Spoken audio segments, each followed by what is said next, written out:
আসসালামু আলাইকুম, সবাই কেমন আছেন? আশা করি সবাই ভালো আছেন। Riaz Hossain YouTube channel video নিয়ে আসলাম। তো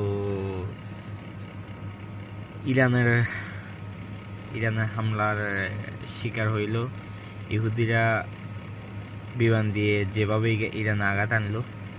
তো এরপরে ইরানে মারছে, ইরানে আজকে শুনলাম আজকের খবরে ইরানে মারছে নাকি মিসাইল ছাড়ছে। তো ইসরায়েলের ড্রোনে এগুলা প্রতিরোধ করতে, এগুলা ধ্বংস করতে পারে না, ড্রোনটা ধ্বংস করে যাই ইসরায়েলে বোমাগুলো ফুটছে, ইরানের বোমা।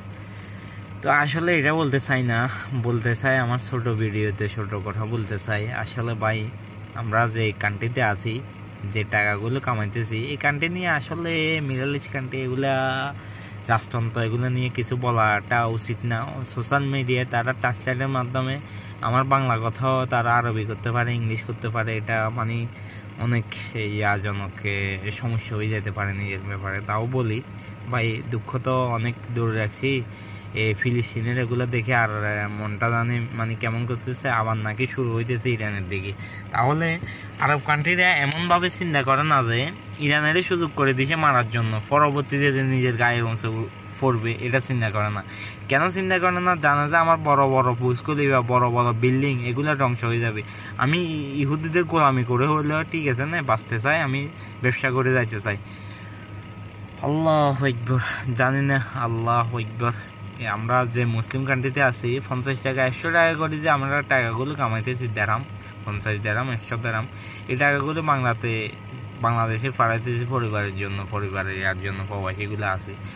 তো এই জন্য কেউ উল্টাপাল্টা কথা বলতে পারে না। কিন্তু জানি না এটা রাজতন্ত্র কার উপর দিয়ে কি চলিয়েছে, এটা আইনের কোনো ইয়া নাই।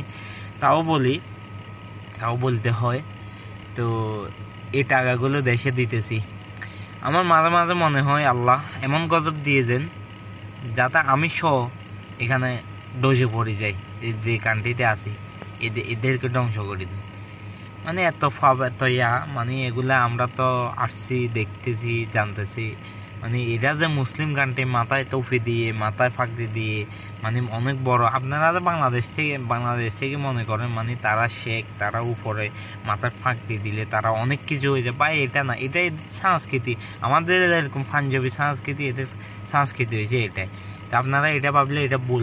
মানুষ আলেম ওলামা কী জন্য হয়, বড় বড় আলেম ওলামা বাংলাদেশে কী জন্য হয়? তাদের দাম আছে, তারা শিক্ষা কোরআনটারে বুকে জড়াই রাখে, তারপরে মানে এটা মুখস্থ করে তারপর হইতেছে আলেম ওলামা, বিশ্ব পড়ালেখা করে।